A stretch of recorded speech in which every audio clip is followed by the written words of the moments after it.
Good evening, guys. Bill McMillan here with NDWX.com. Wednesday evening, and mid and high-level clouds are beginning to stream into the state this hour, really setting the tone for what will be more of a mostly cloudy close to the work week, and eventually an increasingly wet pattern as well as we go into tomorrow night and Friday. Before that, though, another dry, cold night in store for the area. Overnight lows tonight will bottom out in the mid-20s across central Indiana before rising tomorrow into the lower 40s. Again, with a mostly cloudy sky in place, that will eventually turn overcast tomorrow evening and give way to rain showers developing Thursday. Back this up a little bit. We're looking at the 18Z GFS forecast model here.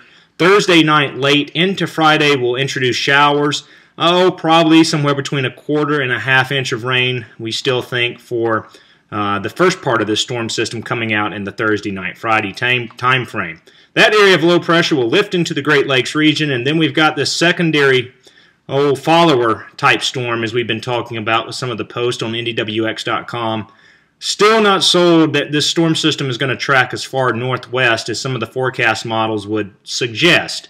Is it possible? Absolutely it is, but let's keep in mind forecast models as early as just a day or so ago were so far suppressed with this storm system to the south and east that we really weren't even looking at much in the way of precipitation. And now all of a sudden we've got storm that's going to track as far northwest that would be another rainmaker for us. Not sold just yet on that particular solution. Past experience in dealing with these type patterns suggests that we may want to really focus in on the Ohio River for a potential track with this secondary area of low pressure that would eventually track northeast into Ohio.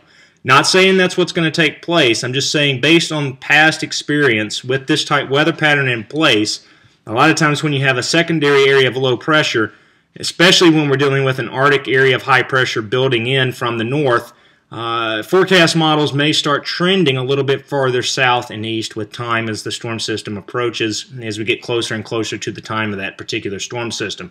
Let's keep an eye on that. I think in the next 12 to 24 hours we'll begin to get a better idea on the specifics concerning Saturday night into Sunday. One thing's for sure, that's going to be Arctic air coming in here with some snow showers for the second half of the weekend into early next week.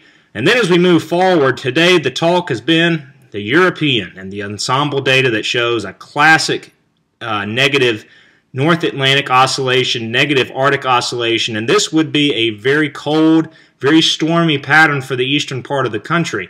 It plays right into the idea and thinking that really around mid-January on in, it's a much different tune than what we were dealing with in December. That's certainly going to be the case as compared to as warm as December was. But we think that we're still very much in the game for unseasonably cold weather and snowfall that probably doesn't get us above average on the season, but we still are confident in our call of 20 inches for the season for Indianapolis. Obviously, compared to where we are right now, we've got some making up to do, and we think we will do that in the weeks and the months ahead. Time will tell, that's for sure. Before we close out, again, wanted to review this. The Matt and Julian oscillation still forecast quite strongly to go through the cold phases here in the coming weeks. 8, 1, and 2, maybe even into 3 before it goes into the wheelhouse and potentially recycles again. 8, 1, 2, again, we reviewed this yesterday, but cold phases for the eastern and Midwest. Even phase 3, again, is actually more widespread cold if it can make it all the way to phase 3 before going into the wheelhouse. Needless to say, a lot going on. If you like winter weather, we're heading into a more active weather pattern for sure. We'll continue to sort through the details, keep a close eye again Saturday night into Sunday as we begin to shore that forecast up in the next 12 to 24 hours or so. Stay tuned to NDWX.com. We'll talk with you soon.